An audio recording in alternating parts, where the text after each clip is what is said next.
Now I want to say this before we even start the show. 5-0-1. You tell me what podcast you're listening to that is 5-0-1 in best bets. I'll tell you where it is.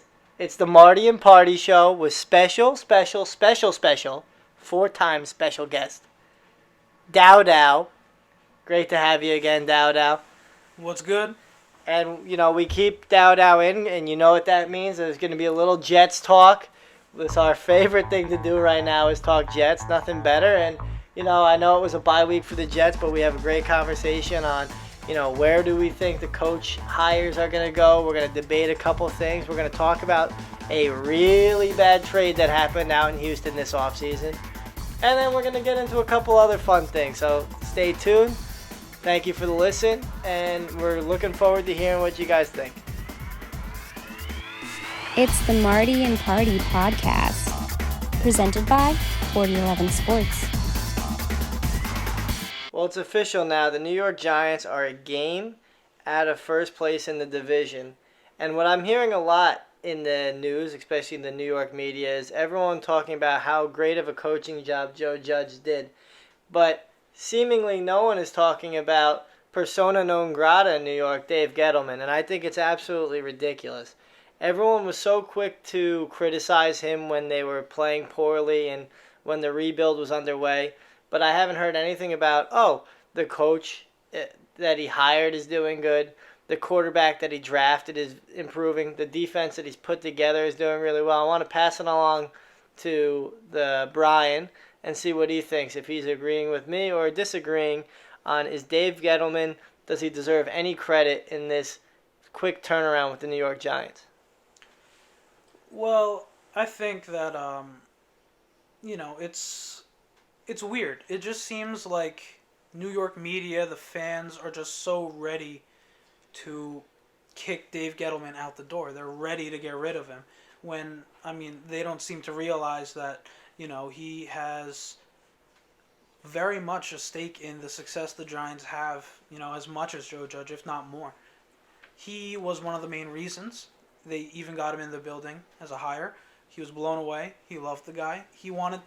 He's been saying this even before they had a coach. He wants it to be a collaborative effort, right? And I have no reason to believe that it's not. And the fact that he's not being mentioned as part of the solution, but still getting labeled as part of the problem, in my opinion, shows how much New York Giants fans are spoiled. Well, they think that it's all Joe Judge. I think it's crazy. Where was Joe Judge last year when they were drafting the quarterback? Where was Joe Judge years before when they were getting all those bad guys out of the team? Janoris Jenkins, that whole debacle, making sure Eli Manning walked away and moved on. These are all things. Me and Pat were looking at the roster from when Dave Gettleman took it over to now. I believe that only 5 starting players, 5 of the starting 22 players, are still on that roster. Dave Gettleman took this team through a complete overhaul. Yeah, let's take a step back. Let's look at the last 3 years prior to Dave Gettleman, what the first-round picks for the Giants were. Evan Ingram, Eric Flowers, Eli Apple. Dave Gettleman, Daniel Jones, Saquon Barkley, Dexter Lawrence. All 3 of those guys, infinitely better than the 3 guys Jerry Reese drafted his last 3 years. And people still have the audacity to say he's a bad GM. New York fans, New York media, anywhere that has a high media presence is the absolute worst. They cannot handle a rebuild. They want it to be championship or bust every year. It's absolutely ridiculous. One thing I've definitely noticed is that these New York GMs, they're not getting the credit they deserve, in my opinion, good or bad. In the case of Dave Gettleman, he's not getting the credit he deserves for putting together this team, right? And Joe Douglas, on the other side, he is not getting any blame, thrown his way, right? So this is a GM who literally falls asleep during games, right? And the media is talking about, oh, New York Jet fans, you have to be patient. Joe Douglas is the guy. His draft has already so many good returns. I mean, what happened to evaluating a draft class, 2, 3 years after they're in the league? The only reason so many of Joe Douglas's guys are getting on the field is because this is we're in the middle of a complete roster overhaul, right? And the argument for Joe Douglas being a good GM absolutely falls apart when you take into account that he can't evaluate his own team. I mean, he let Robbie Anderson go. He actually thought this team stood a chance in the NFL, right? So he can't even evaluate the talent on his own team. I have no faith in him, and he should be getting more blame. Well, I think one of the things I see that's wrong with the New York media and media in general, especially evaluating GMs, is we act like a general manager has to be 100% with his correct picks. That you can't be a good GM and have one bust. You can't be a good GM and miss on one signing. And I know that Dave Gettleman, has rightly missed on a few picks. The DeAndre Baker pick. He missed on a few mid-round picks that you always hear Giant fans complaining about. And then a lot of off-season signings with the left tackle that they got out of New England. But I don't think that you can say we're going to fire a guy because he missed on one pick. And I know that Brian is upset with Joe Douglas letting Robbie Anderson go, and I think that certainly was a big mistake, and I don't really think we've ever been given the proper explanation on why they would even let a wide receiver go when your team's not strapped to the cap, and he's done nothing but played relatively well for you for being an undrafted free agent out of Temple. Joe Douglas literally said he is surprised at how well Robbie Anderson is doing in Carolina. And it's not even like Robbie Anderson's playing with a Hall of Fame quarterback over there. I mean, I like Teddy Bridgewater as a quarterback, but to say that he's working with anyone better is just ridiculous. It's weird, too. And usually the guys in your own building, you generally hype them up more. You overvalue them, right? You overvalue them instead of undervalue them.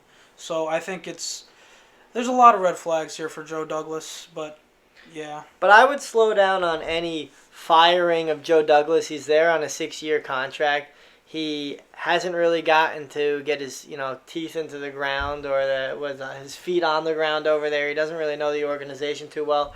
I certainly think that letting Robbie Anderson go was a mistake. But Can't fall asleep during games. It's I don't asleep. think it's a fireable offense though. I think it's embarrassing. He's got a lot more problems over there. Was a home game. Yeah. Well, what does it matter? I mean, he's got a lot more to do than worry about who his number one wide receiver is. And if Robbie Anderson was on the Jets, the team is probably still an 0-9 roster.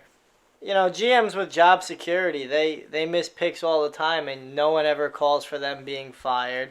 Like Bill Belichick. Yeah. Bill Belichick, he misses on early first-round picks damn near every year, especially at receiver. Man cannot draft a receiver in the first 4 rounds. He can only have them as undrafted rookies that become studs or 5th, 6th, 7th round picks that become studs. Or former quarterbacks. Yes. So I think we do have a consensus, though, to slow down on the firing talk. I know Brian wants to fire the GM of his favorite team, but I think when you look at it on the outside... Clean house, baby. Yeah, I think when you look at it on the outside, it never really makes too much sense because to hold people to 100%, selection rate would be absolutely insane. Guys miss all the time, and that doesn't necessarily mean it's the end of the world. Moving on, though, we did have our one of our best bets almost got destroyed last week when I saw the Arizona Cardinals made a miraculous comeback after a miraculous blowing of the game. But it really got me thinking about Kyler Murray, the development he had. I know last week I was completely off the Arizona hype train, and I'd like to add 2 teams to my Super Bowl watch list this year. And I'm sure it's going to get a little bit of flack, but I'm fairly certain I have the Super Bowl pick of the year. And I'm going to say that the Super Bowl this year is going to be the Arizona Cardinals versus the surprise team of the year, the Miami Dolphins. And I think when you see what the Miami Dolphins are doing, especially the last 3 weeks, 3 very impressive wins against the Chargers, Arizona, and the Rams for not Baker's debut, Tua Tagovailoa's debut. They've done a wonderful job playing defense. They've been able to keep the ball and the game out of Tua's hands for the most part. And I think what you're going to see in the next couple coming weeks, leading up to the playoffs, that this team is only going to get better. They're a very young roster. They're very well coached. And on the other side, Arizona, pretty much identical. Young roster, somehow, with, all of Cliff Kingsbury's, fantastic college resume of not being able to win with quarterbacks like, Patty Mahomes. Somehow they're well coached over there. They're making comebacks. And I think they have one of the most electric young quarterbacks in the game. I'm sure I'm going to get some, flack for this, but I'd like to hear what you guys have to say. And as long as you're respectful and let me rebuttal, I'd be glad to have this conversation. So, let me start first with the Dolphins. I will give them a chance in the playoffs after I see what they do against the Kansas City Chiefs. Because the AFC is running through Kansas City this year. Pittsburgh. Kansas City. Pittsburgh. I mean, Pittsburgh's the 1 seed, but Kansas City's the better team. I disagree. I think Kansas City. If I'm playing in the playoffs, I don't want to see Kansas City. I don't want to see Pittsburgh. They're built. Big Ben has a noodle arm. Ha. But that doesn't really. No. Where do you think he's going with Kansas City, though? So, the Dolphins play Kansas City in 3 weeks. That game is going to, for me, decide if they're going to be contenders or pretenders. See, I like what the Dolphins have been doing. They're winning, but they're playing a bunch of teams that I also think are pretenders. One of them also being the Arizona Cardinals. That's a big win they had. That's a big win. You can't just dismiss a win against, a 7-2 Buffalo team. I mean, you can if it's based on DeAndre Hopkins being a great wide receiver, possibly the best wide receiver in the All that league. matters is the score at the end of the game. All I saw was they won. They almost broke our best bet of the week. They didn't, but they almost did. This also showed me how the Buffalo Bills are also biggest pretenders this year. Their defense, man, that biggest letdown I think so far of the season. I thought that would be the strength of their team coming in, but it's been shockingly Josh Allen. But He's slinging the ball all over the field. We can dismiss every team that these two teams have played, but you can then go around all 32 teams in the NFL. We can go over Kansas City's roster and talk about, here's a soft win here, there's a soft win there, but they still won the game. They still played the game. They won. They also have a championship resume. They also didn't win on a Hail Mary with no time left. There was a second left, so get your facts straight, Patrick. There was a kickoff at the end. But let me tell you something about what I like about the Dolphins, because I watched the last couple weeks, and this is a different team out of the bye. They were all right when they had Ryan Fitzpatrick playing quarterback, but there's a significantly different team you're seeing now. Tua Tagovailoa is doing a great job not turning the ball over. I don't even know. I'm sure he's throwing an interception because I would have heard about it by now. He threw one his first game. I thought he just had a fumble. No, I believe he had 2 in his first game. I'm pretty sure it was just a fumble. But I mean, I don't know if this team's looked better under Tua. They did hang 43 on the 49ers. Ryan Fitzpatrick doesn't beat Arizona. Ryan Fitzpatrick doesn't beat the Chargers. Ryan Fitzpatrick is a classic 5-week quarterback who just spontaneously combusts after the 5th game. You saw, how many times do you have to see that? And Tua is just not that. Tua's making great throws, and so is Kyler Murray.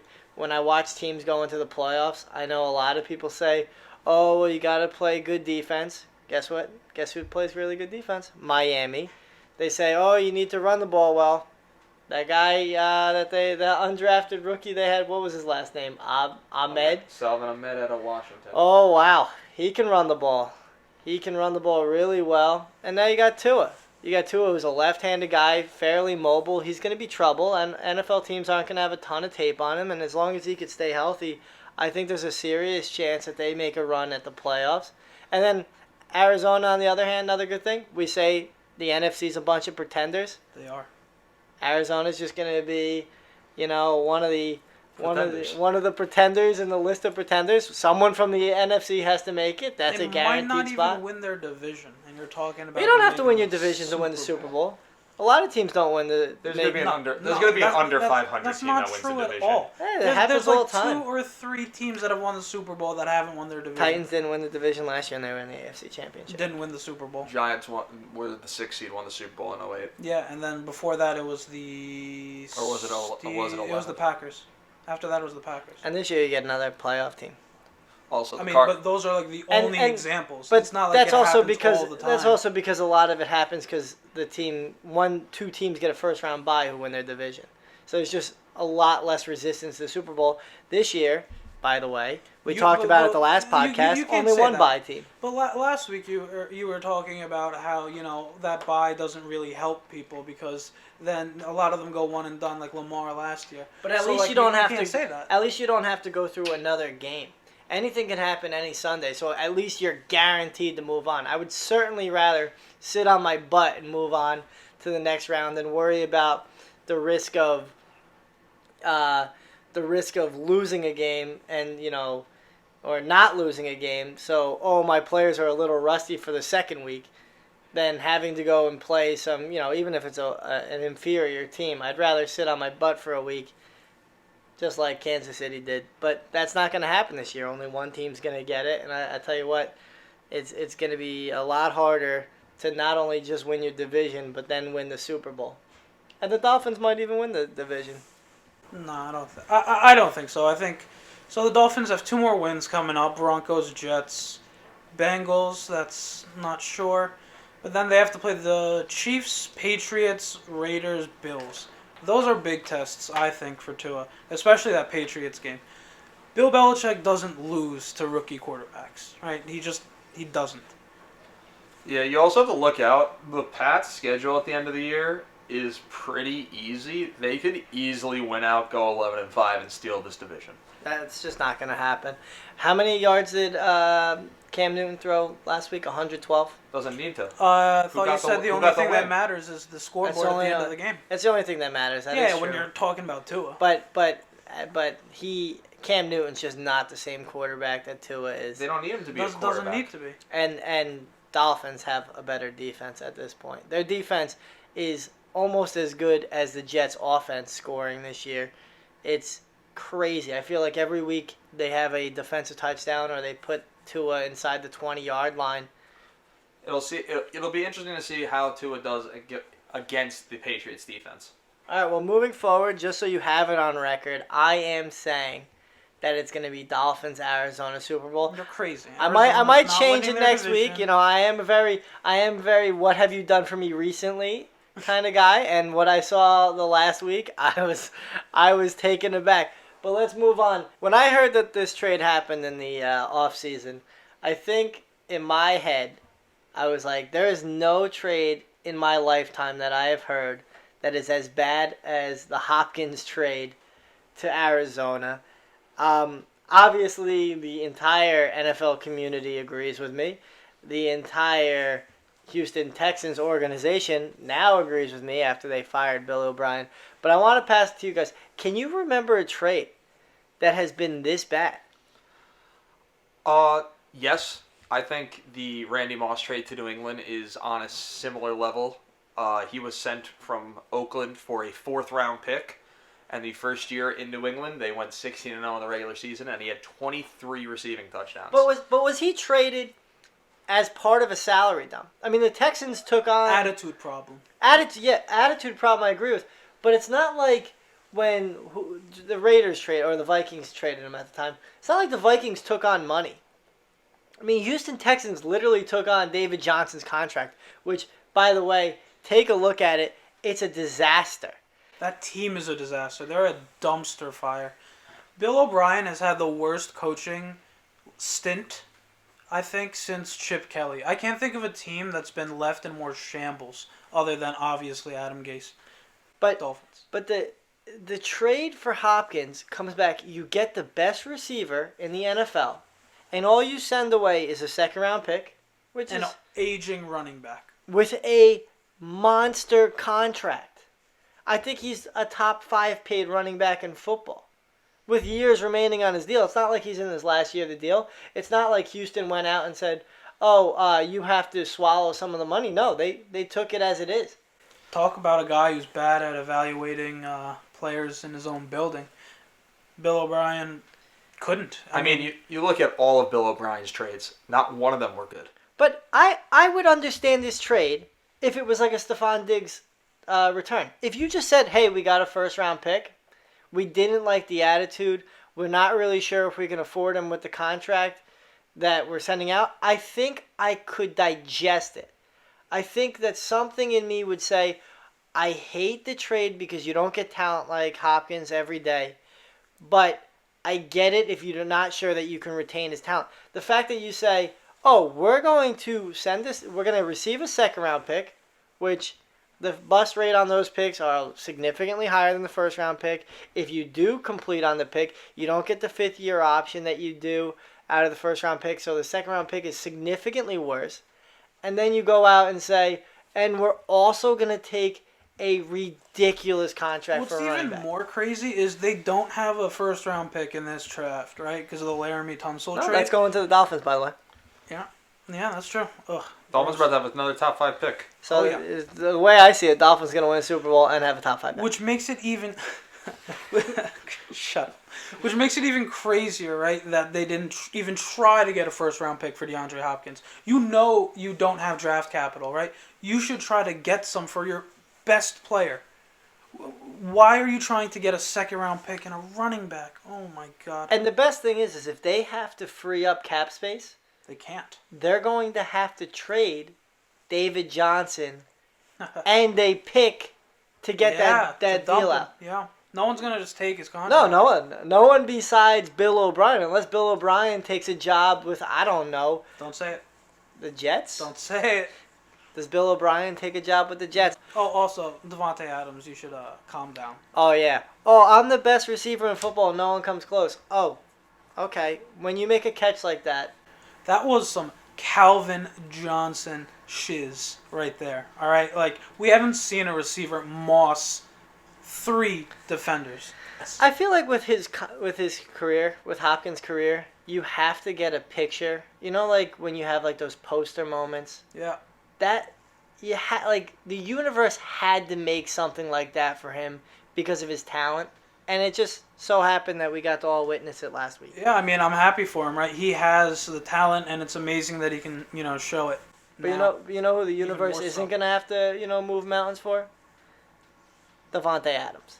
He's never gonna have a catch like that. He's never gonna put up anything like that. And his claim to fame is gonna be, I was Aaron Rodgers' #1 wide receiver for about 4 years until they moved on and got someone better. I like Devontae Adams. He's their number 1, 2, and 3 receiver. Let's not even. It's joke around. fair, but it's because he's with Aaron Rodgers. Correct. It's you got put nothing DeAndre to do. Hopkins with Aaron He's Rodgers. still a good receiver. He's a good receiver, Like, but he's not the Yeah, best Reggie in the Wayne was NFL. Reggie Wayne was a great he's a wide top 5 receiver. receiver no matter where he goes. No, Reggie Yes. Wayne was a great wide receiver in the NFL. He would have been nothing like what he was now without Peyton Manning, and it's the same exact thing with Devontae Adams. And it's Devontae not. Adams is a great route runner. He's got good hands. He doesn't need to do all the flashy stuff because he does all the other small things really well. Yeah, it's everything gets rewarded when you have the best quarterback in football throwing you the ball. Correct. But you can say that about any receiver Nope. ever that's been with a Hall of Fame quarterback. Could never say that about DeAndre Hopkins. DeAndre Yeah, you Hopkins. couldn't- No, I'm not. DeAndre like, Hopkins basically handed. Andre Johnson can say it about. Marvin Harrison, he had the receptions record before Michael Thomas. You're going to say his entire Hall of Fame career is negated because he played it with Peyton Manning? Yes. So No, I mean that was a young Peyton Manning. Yes. Michael, I think Marvin Harrison made his job a lot easier. any of the Cowboys receivers when they were winning Super Bowls, they're all negated because of their quarterback. Yes. Randy Moss negated because of his 1 year with New England, 23 touchdowns? No, because All he of played Tom Brady? because he played with other quarterbacks. But you do see when you are a great wide receiver, what happens when you get paired up with a great quarterback. It doesn't make you the best in the world. I'm not saying he's the best in the world, but But he did. okay. I understand that. I still think he's a top 5 receiver. I'm sure we could come up with a list if we wanted to. But Nice. let's move on to my favorite segment of the show, Jets Talk. And today's Jets question is going to be in this list of 5 teams that I'm about to give you. Actually, it's 6 teams. In the list of 6 teams I'm about to give you, where do the Jets rank in most attractive quarterback destination if the standings hold today? Now, I want you to think, and especially for you at home, that we're not just talking about, roster. We're also talking about draft position, cap space, cap flexibility, young talent. There's a lot of things that go into a destination being attractive, not just, they're good this year. So let's start with these 6 teams. I'm going to go Jets, obviously. Jaguars, I'm assuming, are going to have a coaching vacancy. Matt Nagy is all but done in Chicago. The Falcons have already fired their coach, so there you go. The Texans obviously have already fired Bill O'Brien.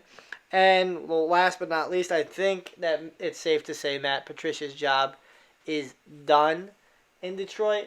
I know there's 3 teams. If you guys are sitting at home wondering, why haven't they mentioned them? The Cowboys are not going to fire a coach after a year, after they gave him a pretty hefty commitment. The Eagles, Doug Peterson has a Super Bowl ring. The Super Bowl has happened, less than 5 years ago. His job is pretty much safe. And if they fire Lynn, if the Chargers fire Lynn, working with his quarterback for the first year, when his quarterback might win Rookie of the Year, that would be an incredible disservice for the Chargers, and I don't think the Chargers are that dumb. So let's get your ranking of these 6 teams. It's tough, right? So the Jets, I think, are one of the more attractive jobs because of the number 1 pick, the huge cap. You're trying to build a culture. You're starting from scratch, so you have at least 3-4 years, right? The Texans have a quarterback, but they don't have any draft capital or weapons. The Jaguars, I think, may be the worst out of all of the ones you mentioned because they have the least amount of talent and they are not getting the number 1 pick, right? So I think for a team... Okay, so I would say the most attractive would be Atlanta, especially if you don't blow it up. You have a chance to go from worst to first as it is, right? I think... with the right coach, appropriate draft picks, you can really make a quick turnaround there. Maybe even compete for the division. So I think that would be the number 1 job. Atlanta's an interesting one because I have them on my list as one of the least attractive, if not 4th of the 6 teams on that list. The way I see the list right now for attractiveness, the least attractiveness, I see the Jets as probably the most attractive destination because you're right. The number 1 overall pick is extremely pretty. That franchise, everybody knows, has a lot of work to do. And I think the Adam Gase factor is very underrated. You see what's going on in Miami right now, how quick that turnaround was. I'm pretty sure Flores would have had 3 years of finishing bottom table, and he would have kept his job. The fact that they're way above 500 right now says a lot on the failures of Adam Gase, and not so much the exceptional coaching of Flores. But if you're in Miami, you want to think, Flores is a great coach. So I do think the Jets are right now ranked, in my book, the most attractive. And I'll just go with the least attractive spot right now, I think, is the Texans. I think no first-round pick this year. You are strapped to the cap. If you think that you have an offensive line problem in the next 2 years, too bad. That offensive line is set. If you have a quarterback problem in the next 2 years, too bad.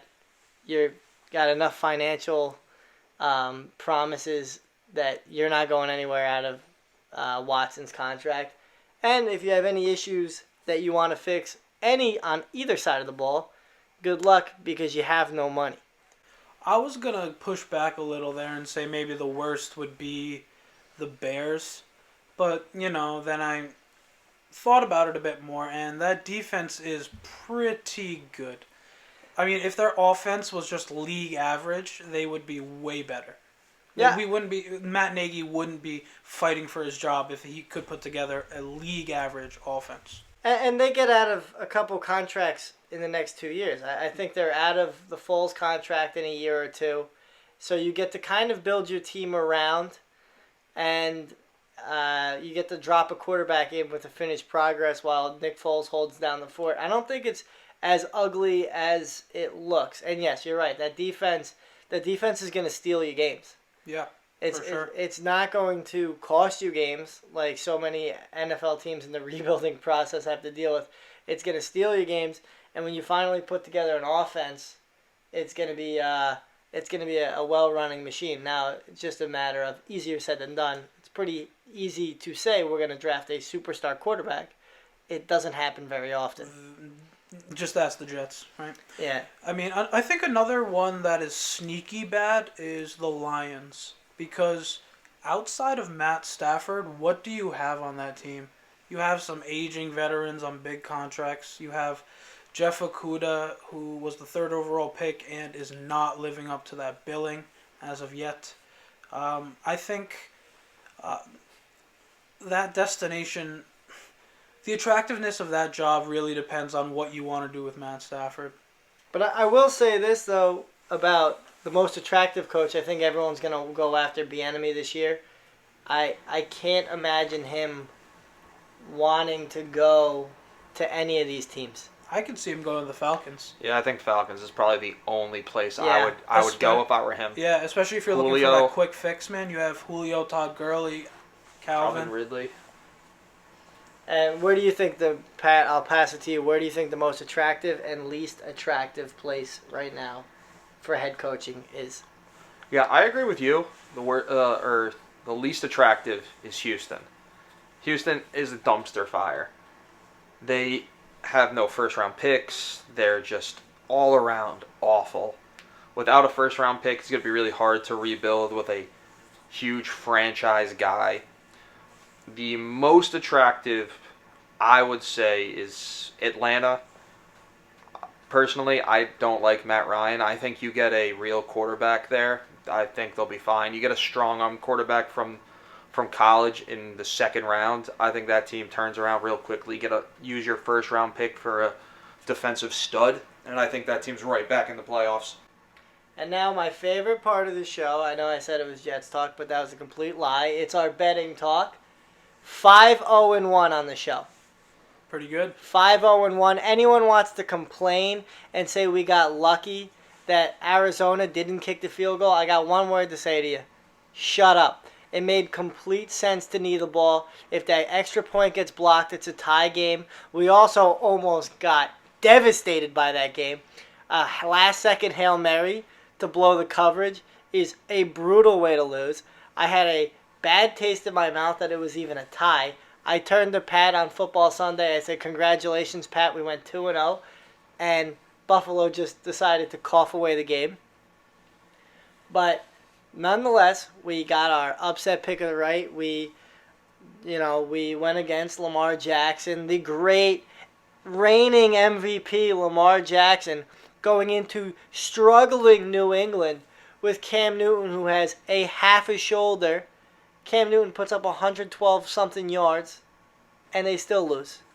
1-7 when trailing at half. Lamar Jackson is. Lamar Jackson has a win trailing? Yeah, it was against the Colts a few weeks ago. 2 weeks ago. So before that, Lamar Jackson never came back. What a surprise that a guy who can't throw a ball can't come back in second half when he needs to throw the ball. Because I remember watching him play against the Titans in the playoffs and him looking so good throwing the ball in the second half. But let's go to our bets this week. I got to tell you something. I know I said I love the Buffalo pick. I love the board this week. I'm seeing the board very clearly. I'm seeing the board probably as good as I've ever seen the board. And I'm telling you with all certainty that the picks we're about to give you here are not going to miss. I mean, there's one pick, the upset pick of the week.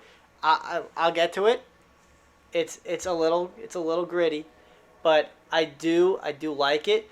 But Cincinnati Bengals plus 1.5 against the Washington team with no name is probably the easiest game I've seen. You know they might keep that name. They might not change it from Washington Football Team. A team has no name. Another reason to bet against them. I low-key love the name. I mean, the jerseys are fire, but the name is trash. Let's just get into the game. It's not the runway show. You know, we could talk about the jerseys and stuff. But the game itself, how is Cincinnati an underdog? What? They're plus 102 on the money line.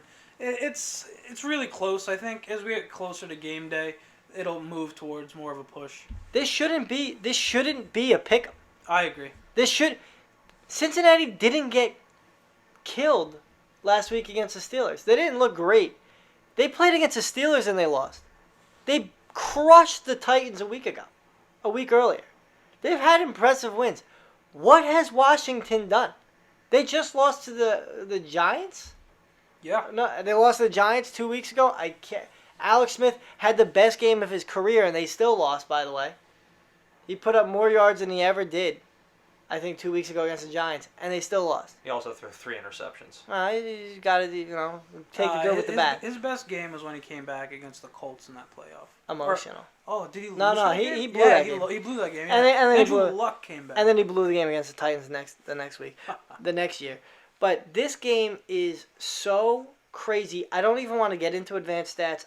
Washington lost to the Lions last week. Yeah. Detroit. That's a bad loss. It is so crazy. You don't need to look at advanced stats. You don't need to overthink it. You don't need to do anything with this game besides bet it. Lock it in. It is so easy. It is so easy. I'm going to pass it over now to Pat for the under-over game of the week. I like this game too. I had a lot of say in this game. And like I said, I'm seeing the board so clearly right now. It's insane. But this one's so easy.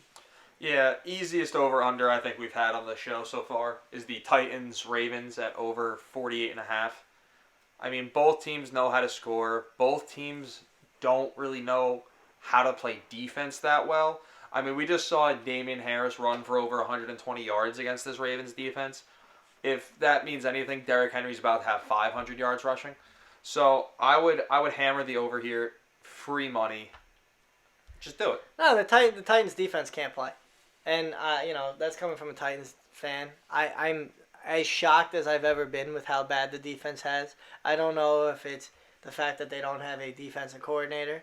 I don't know what is going on over there. I take it back. Before I said the Bills' defense was the biggest disappointment. Yeah, it's the Titans. It's the Titans. And I know when you said that, I didn't want to say anything. Obviously. Because I'm a salty Titans fan. Obviously. But I think I texted Pat after the Jadeveon Clowney trade, and I said, I think on paper this is the best Titans defense I've ever seen. Now, they didn't have Adoree Jackson as a big miss, but the fact that they are statistically right now one of the worst teams in the NFL on defense is absurd. And now the upset game of the week against one of our contributors' wishes. We decided to take probably, I think it's the second biggest money line of the week. I think it's the second biggest. Yeah, you're right. It's the New York Jets winning a game. Can't even remember who they're playing. Chargers. They're playing the Chargers. Oh, that's why I loved it. You're playing a team that has notoriously blown games. Joe Flacco looked pretty good against the Patriots. I don't. Is it just me on this board that likes this game? Pat, what do you think? I love this. I mean, the only person who hates the pick in this room is the Jets fan. Understandable. But, I mean, they do have a shot at winning. This is going to be the second game where all the receivers are healthy. Don't quote me. I'm pretty sure they're healthy. And, I mean, you saw what they did last week. They popped 2 weeks ago. They popped off against the Patriots, who have a really good defense. So, I mean, Chargers, they love losing in a horrible fashion. Last play of the game type stuff.